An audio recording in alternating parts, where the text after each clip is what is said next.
આ સાથે સમાચાર સામે આવી રહ્યા છે, જેમાં શહેરમાં ચાલતી ઓલા ઉબેર રેપિડો બાઇક બંધ થશે। તો શહેરમાં ચાલતી રેપિડો ઓલા ઉબેર બાઇક ટેક્સી હવે બંધ થશે, જેમાં અમદાવાદ આરટીઓને ફરિયાદ મળતા આરટીઓ દ્વારા નિર્ણય કરવામાં આવ્યો છે। તો રિક્ષા ચાલકોની માંગણી સામે બાઇક ટેક્સી બંધ કરવાનો આ નિર્ણય કરવામાં આવ્યો છે, જેમાં આગામી 1 માસ સુધી એપ મારફતે ચાલતી બાઇક ટેક્સી હવે બંધ થશે।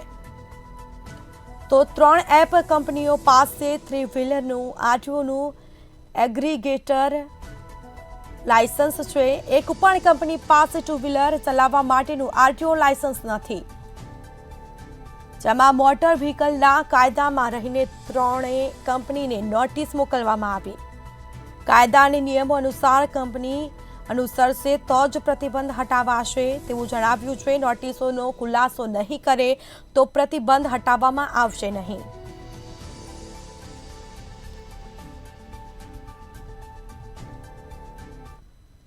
અંતર્ગત જે કન્ડિશન્સ એપ્લાય થાય છે, તો એગ્રીગેટર લાયસન્સ જે કંપનીઓ મેળવે છે ત્યારે એ શરતો એને લાગુ પડે છે અને ગુજરાત સરકારના જે મોટર વાહનના નિયમો છે, પરિપત્રો છે, સૂચનાઓ છે, સૂચનાઓને અમલવારી કરવાની પણ જવાબદારી આ એગ્રીગેટર લાયસન્સ જે કંપનીઓ છે એની થાય છે।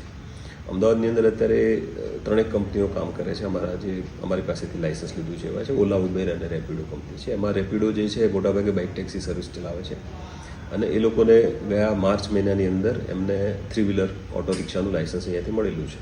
2 વ્હીલરની અંદર એમને વ્હાઇટ નંબર પ્લેટ ચલાવવા માટેનું અમે અહીંયાથી પ્રતિબંધ ફરમાવેલો હતો, પણ તેમ છતાં એ લોકો ઘણા સમયથી ચલાવતા હતા। અમારી પાસે વિવિધ રજૂઆતો આવી છે અને કેટલાક 2 વ્હીલર્સ એવા પણ મળ્યા છે કે જેની અંદર સેફ્ટીના નોર્મ્સ ફોલો નથી થતા, મોટર વાહન નિયમોના નોર્મ્સ પણ ફોલો નથી થતા, એના ઇન્સ્યોરન્સ નથી હોતા, એની ફિટનેસ એક્સપાયર થયેલા હોય છે। આવા બધા કેટલાક કિસ્સાઓ અમારે ધ્યાને આવેલા હતા।